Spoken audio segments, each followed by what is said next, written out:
നമസ്കാരം. Raf talk ഫുട്ബോളിലേക്ക് അവർക്കും സ്വാഗതം. ഫിഫ വേൾഡ് കപ്പിൽ ഇന്ന് തകർപ്പൻ മത്സരങ്ങൾ, വമ്പൻ ടീമുകൾ ഇറങ്ങുന്നുണ്ട്. നെതർലൻഡ്സ് ഇറങ്ങുന്നുണ്ട്, ജർമ്മനി ഇറങ്ങുന്നുണ്ട്, ഇക്വഡോറിന് സുപ്രധാനമായ മത്സരം കളിക്കാനുണ്ട്.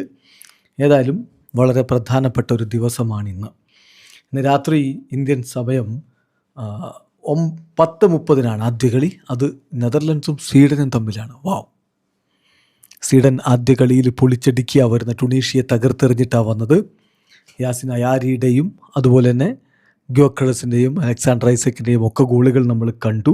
നെതർലൻഡ്സ് ആവട്ടെ 2 തവണ ലീഡെടുത്തിട്ടും ജപ്പാനോട് ജയിക്കാൻ കഴിയാതെയാണ് വരുന്നത്. സ്വീഡനെ കളി ജയിച്ചാൽ ഏതാണ്ട് അടുത്ത റൗണ്ട് ഉറപ്പാക്കാം. അതേസമയം നെതർലൻഡ്സിന് തോറ്റാൽ കാര്യങ്ങളൊന്ന് കോംപ്ലിക്കേറ്റഡ് ആവും. അതുകൊണ്ട് തന്നെ നല്ലൊരു പോരാട്ടം നടത്താനായിരിക്കും റൊണാൾഡോ കുമാനും സംഘവും ശ്രമിക്കുക. രാത്രി ഇന്ത്യൻ സമയം 10:30 കളി. പിന്നെ ഇന്ന് രാത്രി തന്നെ, പക്ഷെ നമുക്ക് സാങ്കേതികമായിട്ട് നാളെ പുലർച്ചെ 1:30 ജർമ്മനി ഇറങ്ങുന്നു. കുറസാവോക്കെതിരെ 7 ഗോളുകൾ അടിച്ചു കൂട്ടിയതാണ്. കുറസാവോ അവർ കുറക്കാവോ എന്ന് ചോദിക്കുന്നൊരവസ്ഥയായിപ്പോയി. ഇടയ്ക്ക് ഗോളിങ്ങനെ വന്നിട്ടേ അത്തരത്തിലൊരു റീലി ഞാൻ കണ്ടുപോയി. എന്തൊക്കെ രസകരമായ ക്രിയേറ്റിവിറ്റികളാണ്. ഏതായാലും കുറസാവോ തകർന്നടിഞ്ഞ പോലെ ആവില്ല ഐവറി കോസ്റ്റ് ഫൈറ്റ് കൊടുക്കും. അതുകൊണ്ട് ജർമ്മനി വേഴ്സസ് ഐവറി കോസ്റ്റ് കളി വളരെ ഇൻട്രസ്റ്റിംഗ് ആയിരിക്കും. എന്നാൽ അതേ കുറസാവോ ഇന്ന് കളിക്കാൻ ഇറങ്ങുന്നുണ്ട്. അത് ഇക്വഡോറിനെതിരെയാണ്.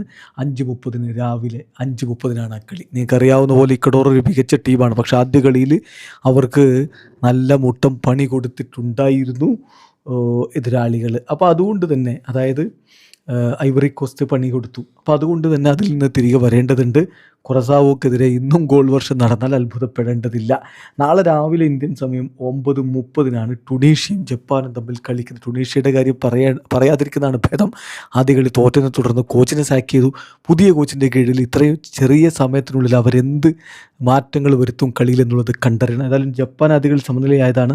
ഇത് വിജയിച്ചുകൊണ്ട് ഗ്രൂപ്പിൽ മുന്നോട്ട് പോകാൻ വേണ്ടിയിട്ടുള്ള പരമാവധി ശ്രമവും നടത്തും. ഇതാണ് ഇന്നത്തെ മത്സരങ്ങളുടെ ഒരു സമയക്രമം. തീർച്ചയായിട്ടും വളരെ വളരെ കിടിലൻ പോരാട്ടങ്ങൾ നമ്മുടെ മുന്നിലേക്ക് വരുന്നു. വീഡിയോസ് അയക്കുന്ന ഫുട്ബോൾ ലോകത്തെ കൂടുതൽ വിശേഷങ്ങളുമായി റാഫ് ടോക്സ് എത്താം.